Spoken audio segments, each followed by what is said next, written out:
A note before this one begins. If what you're about to hear is the kind of story you'd want more of, I've put 10 of them into an audiobook. The Hollow Files. 5 hours, 10 counties. Same voice as the one you're listening to now. You'll find the link in the description and at the top of the comments. Now then, the story. There are corners of this country where the ground keeps its own counsel. You can live beside a place your whole life, walk its edges, mow its grass, and never once be told what's underneath you. The old people knew. That was the trouble with the old people. They knew and they didn't say, and by the time anyone thought to ask, the ones who could have answered were already lying out there in rows of their own. I want to tell you about a churchyard, a small one, up a hollow in the high country, in the autumn of 1903. But before I do, and I mean this, I'd like to hear from you. Wherever you are right now, whatever hour it is where you're sitting, tell me in the comments where you're listening from. I read them. It steadies me, somehow, knowing there's a person at the other end of all this dark. So, Sorrel Hollow. You won't find it on a map, and even if you did, the road that once went up to it gave out years ago, washed down to bare rock and root. But in 1903 it was a living place. 40-some families scattered up the creek, a store with a porch, a mill that ran when the water was high, and a little white church on a rise of ground at the head of the hollow, where the trees stood close and the light came late and left early. The man who kept that churchyard was named Cordell Pruitt. He was 54 years old that autumn, and he'd been the sexton there for the better part of 30 years. A long man, Cordell, with a stoop in him from all the digging and hands that had gone hard as harness leather. He had a way of standing very still, the way men do who've spent their lives listening to weather. His wife had passed some years before, and he lived alone in a board cabin below the church with an old dog and a mule, and he'd long since stopped expecting his life to surprise him. That's the part that matters. You want to understand a man like Cordell. By his age, he thought he knew everything that Hollow had to tell him. He knew every grave by name. He could have walked that churchyard blindfold and put his hand on any stone and told you who lay under it when they'd gone, and most times how. He'd dug a good number of them himself. There's an intimacy in that work people don't credit. You learn the dirt. You learn which corners drain and which hold water, where the clay starts, where the roots run, where the digging's easy, and where you'll fight the mountain for every foot. And there was one corner Cordell never touched, the northwest corner, low ground down where the slope folded in on itself, and the laurel grew thick against the fence. No stones there, no mounds. Just a flat, sunken patch of grass that always came in a darker green than the rest, and stayed wet longer after a rain, and that nobody in the hollow could remember a body ever going into. He'd asked about it once, years back. Asked one of the old men, a fellow named Pleasant Sturgill, who'd been ancient when Cordell was young. Old Pleasant had looked at him a long moment and said, "You don't bury in the low corner." And Cordell had said, "Why's that?" And Pleasant had said, "Because we don't." And that was the whole of it. That was the answer. You don't bury in the low corner because we don't. And Pleasant went to his own rest up on the high side a few winters later and took whatever else he knew along with him. For 30 years Cordell let it lie. The grass came in dark. The corner stayed empty. And that suited everyone fine right up until the autumn of 1903, when a stranger came up the hollow and didn't come back down. He came in the last week of October, when the leaves were off the high trees and the creek ran low and brown. A traveling man, a tinker near as anyone could tell, with a sway-backed horse and a cart of pots and wire and small mended things. He gave his name at the store as Lemuel. No surname offered, none asked. He was thin and gray-faced, and he coughed in a way that turned heads. And the woman who kept the store said afterward she'd known the moment she saw him that he'd not be leaving on his own legs. He took a chill, or had brought one with him. He lay 2 nights in the loft of the mill, and the country doctor was sent for. Now, the doctor in those parts was a man named Verlin Ashmore, a younger man than Cordell, in his middle 40s, sandy and quick-eyed, with the kind of restless competence that made the old folks trust him and the young folks a little afraid of him. He'd come up from the flatland years before and stayed, the way some men do, married to a place that never quite married him back. He rode up to the mill, and he did what could be done, which by then was not much. And on the third morning the tinker named Lemuel was dead. And here's where it began. Because a man had died, and a man had to be buried, and he was a stranger with no people and no plot and no money to speak of, and the only open ground left convenient in the churchyard that autumn, the high side being full up and the new ground not yet cleared, the only open ground was the low northwest corner. The Reverend made the decision. His name was Asaph Cruz, a heavy, slow-moving man of about 60, with a white beard he kept short, and a voice that could fill the little church without ever seeming to rise. He'd been over Sorrel Hollow's souls for 20 years, and he was not, by nature, a superstitious man. He'd heard the talk about the low corner same as everyone. He'd put it down to the kind of foolishness that grows in isolated places like moss on the north side of a tree. So when Cordell came to him, hat in hand, and said, "Reverend, the only level open ground is the low corner, and you know what they say about the low corner." Reverend Cruz said, "What they say is hearsay, handed down by people who've been dead longer than you've been alive. The man needs Christian burial. We have the ground. We'll use it." And Cordell, who answered to the Reverend in such matters, said all right, but he didn't like it. I want you to sit with that for a moment, because it's the truest thing in this whole account.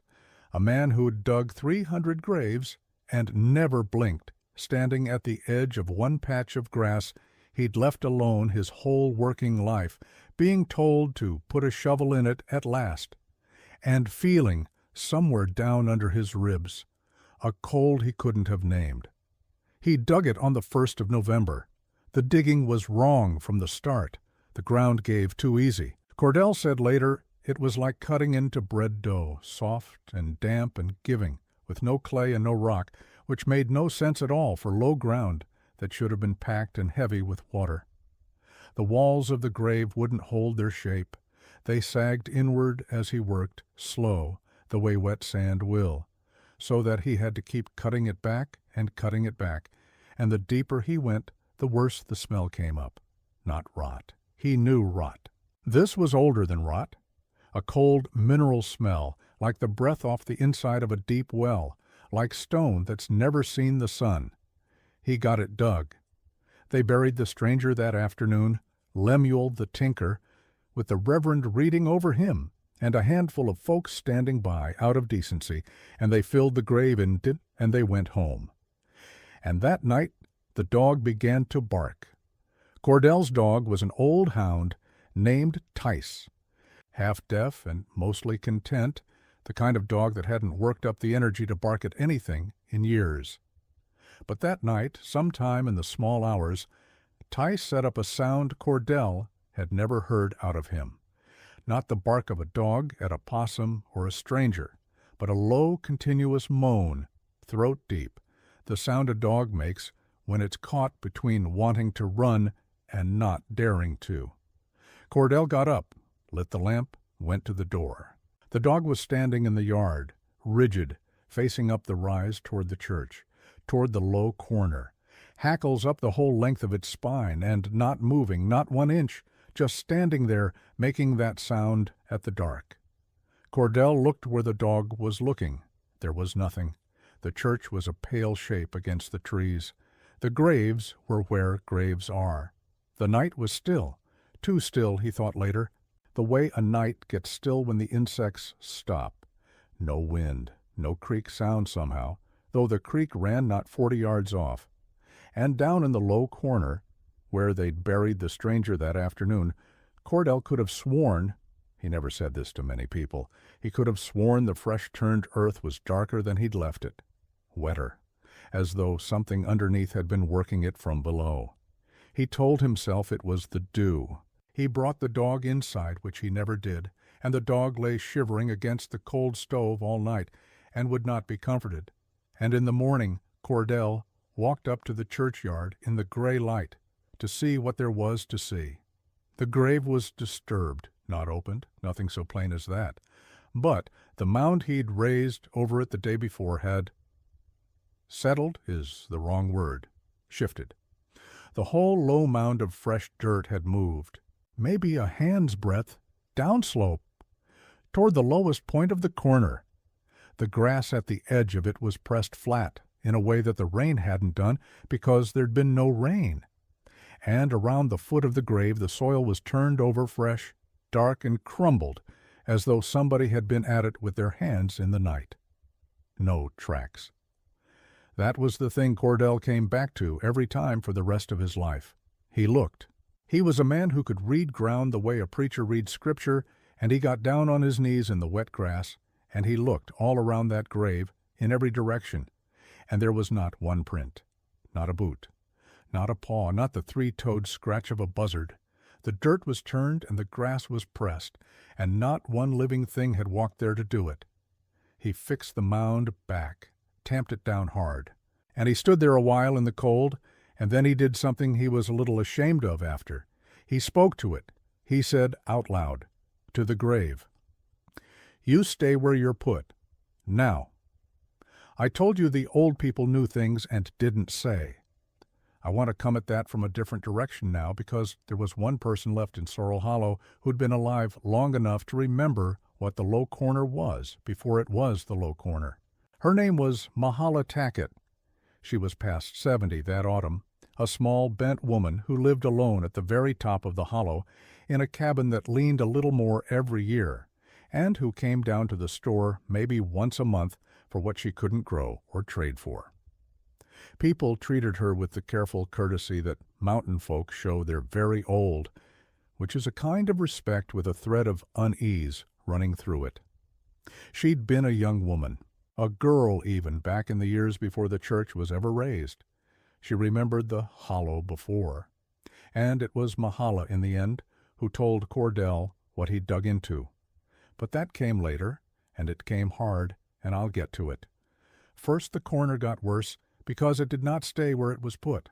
Over the next 10 days, and I want you to hear how slow this was, how patient, because that's the part that gets into you. Over those 10 days, the grave of the stranger named Lemuel began by inches to come apart. Each morning Cordell found the mound a little more spread, a little more settled toward the low point of the corner. Each morning the soil at one end or another turned fresh and dark, worked from beneath, with no track to show for it. The smell hung over the whole low ground now, that cold, well-bottomed smell. Even at midday, even in the wind. The grass died. That was the 8th day. Cordell came up, and the dark green grass of the low corner, the grass that had always come in greener than the rest, had gone brown.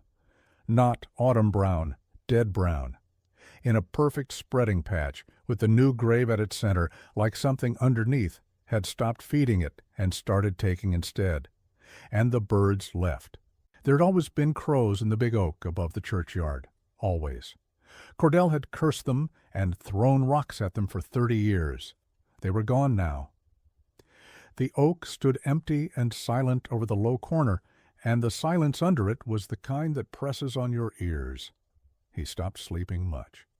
Twice more in those 10 days the dog woke him in the dead middle of the night with that throat-deep moan, and both times Cordell got up and went to the door, and both times the night was wrong in that same way. The creek gone quiet, the insects stopped, the air too still. The second time, the very last time he let himself look, he saw something he never fully described to anyone, and on the rare occasions he tried, his voice would go, and he'd have to stop.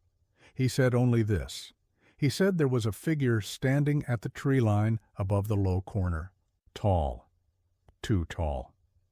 Standing in among the laurel where no path went, perfectly still, facing the church. He said he couldn't make out a face, and was glad of it. He said the longer he looked, the more sure he became that it was not standing on the ground, but a little above it, the way mist will sometimes seem to hover. And he said that while he watched, it did not move, and he did not move. And the dog made its low sound behind his knees, until at some point, he couldn't say when, he realized the tree line was empty, and had been empty for a while, and he had no memory of it leaving. He went to the Reverend the next morning. Now I'm going to pause here. A breath before what comes next. If this voice is one you'd want to spend more time with, I keep a longer collection. The Hollow Files. 10 cases, 5 hours. The same kind of quiet trouble I'm telling you about now. The link is in the description below and pinned at the top of the comments. And while we're stopped here, let me ask you something. You're the kind of person who clicks on a story like this, so I think you'll have an answer. Have you ever known in your body, before your mind would let you say it, that something was wrong? A feeling with no fact under it that turned out to be right? Tell me about it in the comments. Cordell had that feeling for 10 days before anyone would listen to him. Let's go back to the story. Reverend Asaph Cruz did not want to believe him. You have to understand the Reverend to understand why this took so long. He was a good man and an unimaginative one, and those two things together can be a kind of armor against the truth.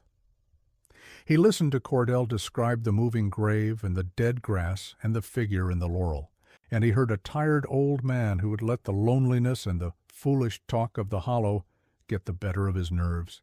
He said as much, gently. He said, Cordell, you've worked too hard and slept too little, and grief has its long tail, and the corner's just settling, the way new ground settles. And Cordell said, Reverend, I have dug graves in that yard for 30 years, and ground does not settle uphill. That stopped him, because it was true, and the Reverend knew it was true, and a man who deals in faith for a living knows the particular feel of a fact that won't be argued with. He didn't believe Cordell, but he agreed to come and look, and I think, looking back, that the Reverend agreed mostly to put the old sexton's mind at ease, the way you'll humor a child who's afraid of the dark by checking under the bed. He came up that afternoon with the doctor. Verlin Ashmore came along because the Reverend asked him to, and because the doctor had a curiosity in him that the Reverend lacked, a Flatlander's appetite for explanations.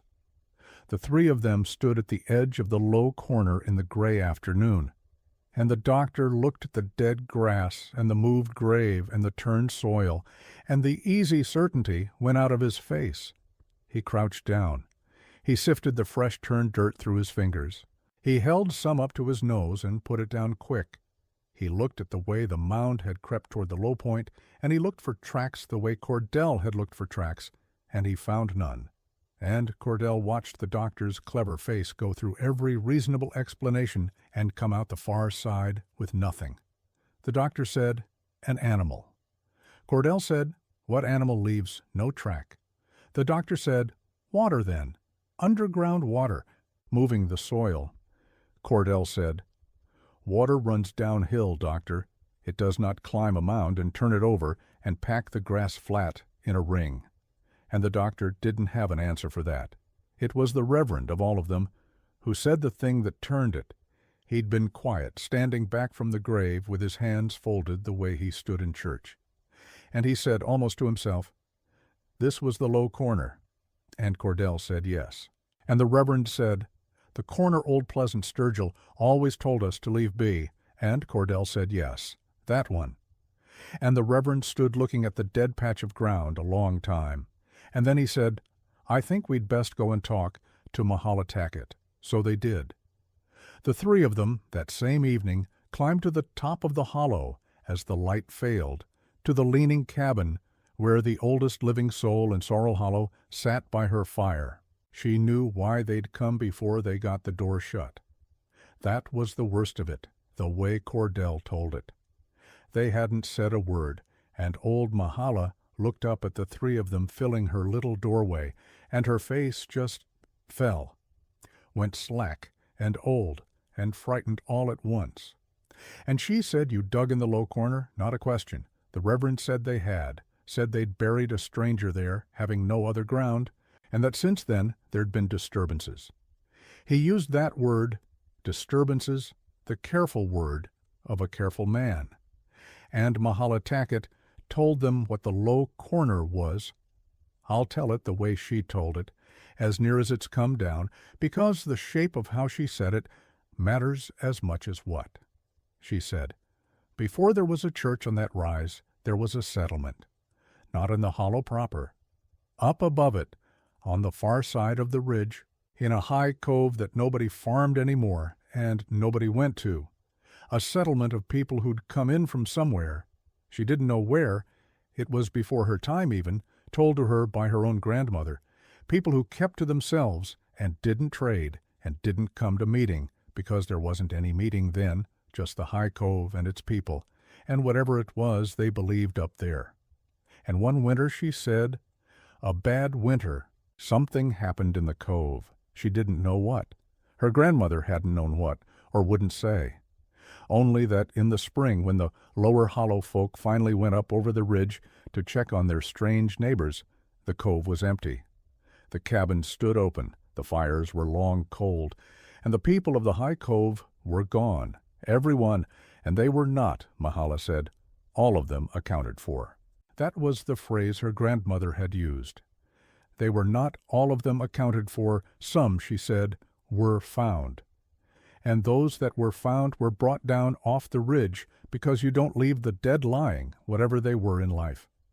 And the lower hollow folk, being decent and being frightened, buried what they'd brought down in the lowest, farthest corner of the rise, away from their own ground, away from where they'd one day raise their own church and lay their own people. Out of the way, apart, in the low corner. And then, Mahala said, they did a thing. They didn't mark the graves. They didn't say words over them. They laid the high cove dead in the low corner with no stones and no prayers, and they planted the whole patch over thick, and they made an agreement among themselves, an agreement that got handed down the generations, getting thinner and stranger every time, until it was just 6 words that an old man told a younger one and never explained. You don't bury in the low corner. Because, Mahala said, what's down there isn't to be disturbed, and it isn't to have company put in among it. And above all, this is the part she leaned forward to say, this is the part that made the doctor stop being a doctor for a minute. Above all, you do not give it a way back up. A fresh grave, she said, is a way back up. You break the ground that's been sealed 2.5 generations. You cut a soft new shaft right down into the corner where they're laid. You put a fresh dead stranger in among them like a coin in a slot. And you've opened a door, she said, that your great-great-grandparents broke their backs to keep shut. The Reverend, to his credit, did not laugh. I think by then none of them could have laughed. They'd seen the corner. They'd seen the grass and the grave and the turned earth with no tracks. The doctor's reasonable explanations were all used up, and here was the oldest woman in the hollow telling them, with her hands shaking in her lap, that they'd unlatched something. The Reverend asked her the only question that mattered. He asked, what do we do? And Mahala looked at the 3 of them, and she said, you close it, she said.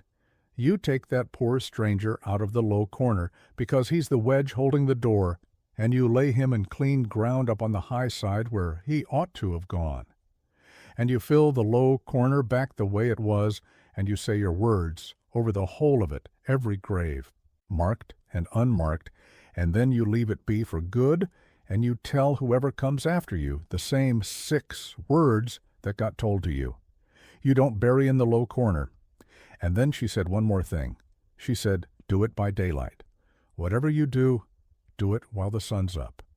Because she'd heard from her grandmother that the worst of that bad winter in the high cove had happened in the dark hours, and that whatever the high cove people had been about up there, it had been a thing of the dark, and the dark was when it had strength.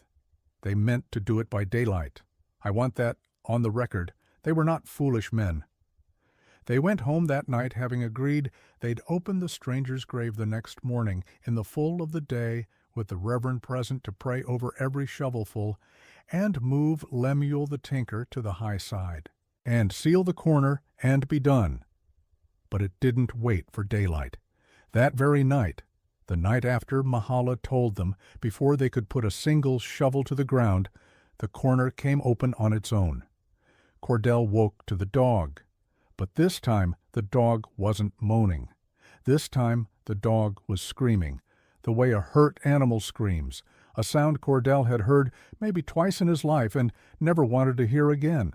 And over the top of it, carried down the rise on air that should have been still, came another sound, digging, the slow, wet, patient sound of earth being turned.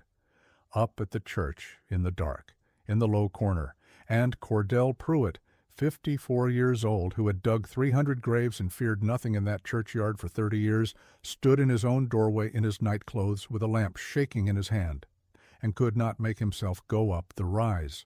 He went for the Reverend instead.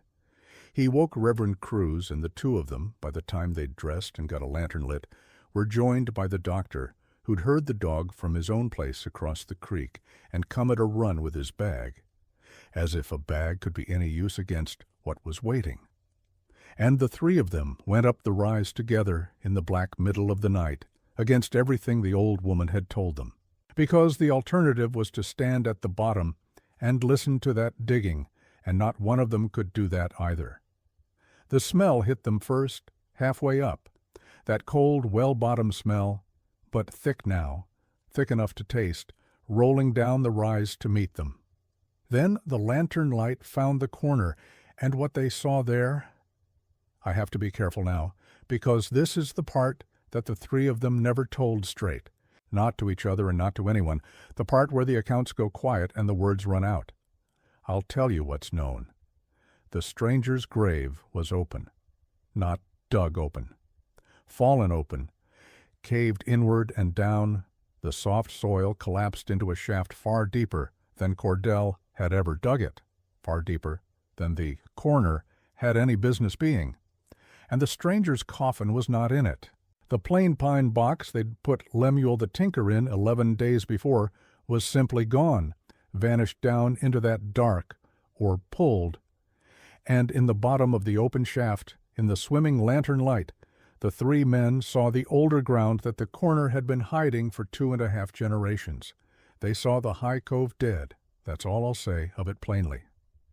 They saw the high cove dead, laid the way the frightened lower hollow folk had laid them all those years ago. And they saw what those long-ago people had done to make sure their strange neighbors would never come back up. And the doctor, Verlin Ashmore, a man who'd seen every hard thing a country doctor sees, turned away from the edge of that shaft and was sick, and could not look again. The Reverend looked. Reverend Asaph Cruz stood at the lip of the open grave, with his lantern held high, and whatever he saw down there in the company of the dead changed him for the rest of his days. He'd come up that rise a man who didn't believe in the low corner. He went down at a man who believed in nothing else. And he never, from that night, spoke a single word about what was in the bottom of that shaft. Not in his church, not to his wife, not on his own deathbed years after, when men will sometimes finally tell. He did one thing, though, before they fled that corner. He read. Standing at the edge with the dark coming up at him and the smell thick around him, and the dog still screaming down the hill, Reverend Cruz opened the book he'd carried up out of habit, and he read over that open shaft, over the high cove dead and the vanished stranger, and whatever it was the three of them had seen. He read the words for the dead the whole of the service, in his big voice that didn't rise. He read it to the end. His hand shook so the lantern threw the words dancing across the page, and he read it anyway, all the way through. And Cordell said the only thing that kept him standing there beside the Reverend instead of running was the sound of that voice not breaking, and when the Reverend reached the end of the words, the digging sound stopped. The dog stopped. The smell, Cordell said, thinned. just like that. As if a door, having been held open all night by some patient pressure from below, had been let to swing shut. They filled it in at first light, the three of them and no one else, because the Reverend judged rightly that the fewer souls in Sorrel Hollow who ever knew what lay in the low corner, the better.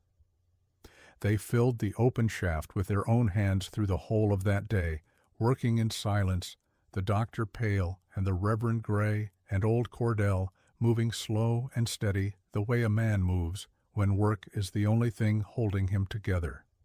They never found the stranger's coffin. It had gone down into that ground, and the ground had kept it, and they let it. They filled the shaft and tamped it, and filled it again as it settled, and over the top of it the Reverend laid flat stones. A course of them fitted close, and over the stones the dirt again, so that there'd be a weight there, a seal. And then Reverend Cruz said the words one more time in the daylight over the whole low corner, every grave under it, and they planted the patch thick the way the old folk had, and they walked away, and not one of the three of them ever set foot in the northwest corner of that churchyard again. That's most of the story. But you'll have noticed I haven't told you what they found. Not really, and I'm not going to, and I want you to understand that the not telling is on purpose, and it isn't only because some of these old accounts run dry where the worst of it should be. It's because the man who could have told it wouldn't. When Cordell Pruitt was an old man, and he lived to be very old, longer than the Reverend and longer than the doctor, the last of the three to go. A younger fellow asked him, plain, what was down in the low corner that night. What did the three of you see? And Cordell, who by then had a tremor in those hard old hands and not much left to lose, looked at the young man for a long while. And he said only this. He said, the records of that hollow burned in a fire in the year 1921, and the church is fallen in now, and the people that knew are all in the ground themselves, and that's 3 mercies, and I'll not undo any one of them by telling you. And that was all he'd say. So I can't give you the bottom of that grave. Nobody can. The 3 men who looked into it made very sure of that. And maybe they were right too. And maybe whatever they were protecting us from is the same thing the lower hollow folk were protecting their own children from when they planted that corner over and made up their 6 plain words. You don't bury in the low corner. What I can tell you is what came after. The disturbances stopped. From the morning they sealed it, the corner lay quiet. The smell never came back. The crows returned to the big oak within the week, and Cordell, who'd cursed them his whole life, said he could have kissed every filthy one of them. The grass over the low corner stayed brown for a long season, all that winter and into the spring, and then one day it came back in. And here's a small thing that troubled Cordell more than you'd think it should. It came back in that same dark green it had always been, greener than the rest of the yard, as though, whatever they'd shut down there, it was content again, fed again, at rest or near enough to rest to keep its peace. The dog, old Tice, never was right after that night. He wouldn't go up the rise any more, not for any coaxing, and he died that winter by the stove, and Cordell buried him down by the creek, far from the church, and I think we can all understand why. The doctor left the hollow within the year. Verlin Ashmore, who'd come up from the flatland and married the place but never been married back. He packed his bag and his books and went back down to where the ground was just ground, and he never wrote, and the one-time word came up the hollow about him. Years on it was that he'd given up doctoring altogether and would not say why. The Reverend stayed. He preached in that little church another 15 years, with the low corner not 80 feet from where he stood every Sunday, and the people of Sorrel Hollow said his sermons changed after that autumn. Got quieter. Got more concerned, one old woman said, with mercy than with judgment, as though he'd seen something that made him think we all stand closer to the dark than we like to believe, and need all the mercy we can get. And Cordell Pruitt kept that churchyard until his hands wouldn't hold a shovel. He tended every grave on the high side, faithful as ever, mowed and trimmed and kept the stones upright, all of it except the low corner, which he let grow wild and dark, and which he passed every working day for the rest of his years, without once looking at directly. He told the next sexton the 6 words and made him swear to pass them on. Whether they got passed, I don't know.